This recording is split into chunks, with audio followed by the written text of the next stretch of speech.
د لوی او بخښونکي خدای پاک او سپېڅلي نومه قدرمن لیدونکو په دې هیله چې جوړ او روغ به وئ.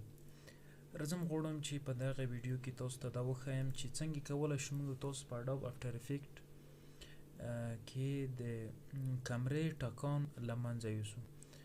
په څه معنا که چیرې مثلا موږ تاسو په کمره باندې به ویډیو کړې وي او هغه لړزېدلې وي، نو د لړزېدو دپاره څنګه کولی شو چې هغه لړزه په اډوب افټر افیکټ کې له منځه یوسو.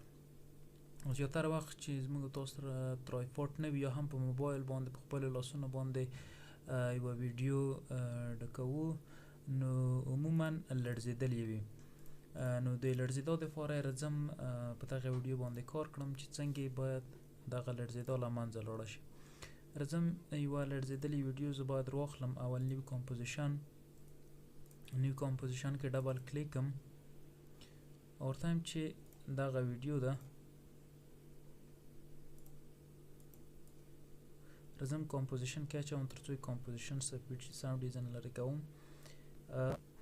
ګورئ دغه ویډیو ده کنټرول شیفټ ډي د مثلا دغه ځای نه شروع ده تر دغه ځای پورې، فرض کړئ تر دغه ځای پورې، خو چې هر څومره ویډیو وي په همدې شکل سره بیا کولی شو موږ تاسو سټیپلایزر یې له منځه یوسو.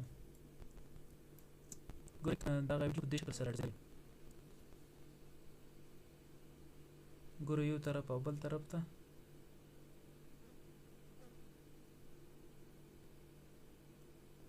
لړزېدلي. کله چې مثلا که موږ تاسو په کمره باندې ویډیو کوو، د کمرې په لینس کې د سټیپلایزر بټن هم موجوده ده چې هغه آن کړو بیا سټیپلایزر یو څه کنټرولېږي. او که وغواړو چې مثلا سټیپلایزر یا دغه لړزش د موږ تاسو وي بیا څنګه کولی شو چې له منځه یوسو. راځم په ویډیو باندې ګورئ چې کله کلیک وکړو انیمیشن ته، دلته ورب سټیپلایزر ویجوال اف ایکس مې مخکې درته معرفي کړی دی چې د سینمایي کارو دپاره دی، هم دغه د سینمایي هغه دپاره جوړ کړی. په دو باندې کلیک کوئ یا مثلا راځم وینډو ته، وینډو کې ټرکر د دې ګورئ تیار دی آن دی. کله چې په دو باندې کلیک وکړم ورب سټیپلایزر په دو باندې زه کلیک کړم زموږ تاسو ویډیو انالایزینګ کېږي. ګورئ دا انالایزینګ کېږي تر څو پورې هغه د موږ د تاسو ویډیو هغه کوم لړزان چې دی هغه دی فایده کړي او له منځه یې یوسي. ګورئ دلته درته وي چې 300 پریمه ده دغه ویډیو دی په څومره وخت کې خلاصېږي. بدون بیا اوس مثلا دلته نور سیټینګ دی چې سټیبلایزر ریزلټ یې دی یعنې سموت وي، سموت موشن وي. بل دغونه وروسته سموتنس یې دی څومره وي 50% مثلا که ورته وي چې 100% بیا لړزش یې باید څنګه شي له منځه لاړ شي. بل دغونه وروسته میتود یې دی چې باید په کوم میتود باندې دی وي. نور دغونه وروسته بارډرز یې دی او نور شی دلته دا ټول عمومي سیټینګ دی. هارډ وارنینګ بینر دغه بینر موجود وي یعنې په دې کې داسې خاص شی نشته دی.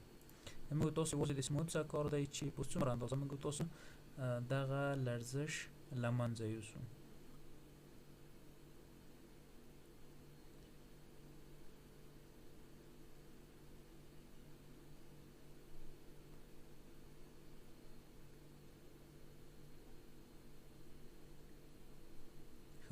ګورئ زه چې کله اوس ویډیو پلی کړم په دې شکل سره ګورئ هغه لړزش څنګه کړی دی ډېر په منظم شکل یې له منځه وړی. یعنې داسې موږ تاسو ته ښکاره کېږي چې دغه ویډیو د ترایپوډ باندې یعنې د کمرې په پایې باندې شوې، څه هم د ویډیو په لاس باندې شوې.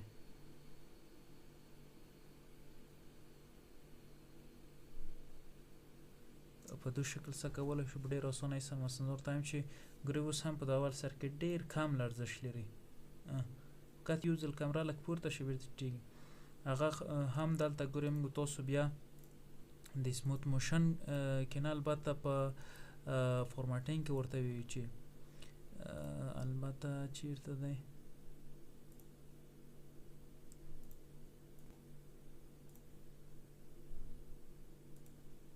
سموت موشن.